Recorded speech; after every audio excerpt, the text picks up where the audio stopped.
ay nakakuha nag-isa kakiwara na patak na po kataas na si tapos pungkay.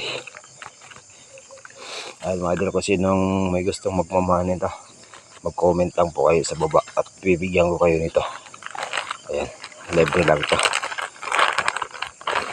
pero kailangan bakasan nyo sila sa baba para mabakasan ko rin kayo, para mapansin tayo na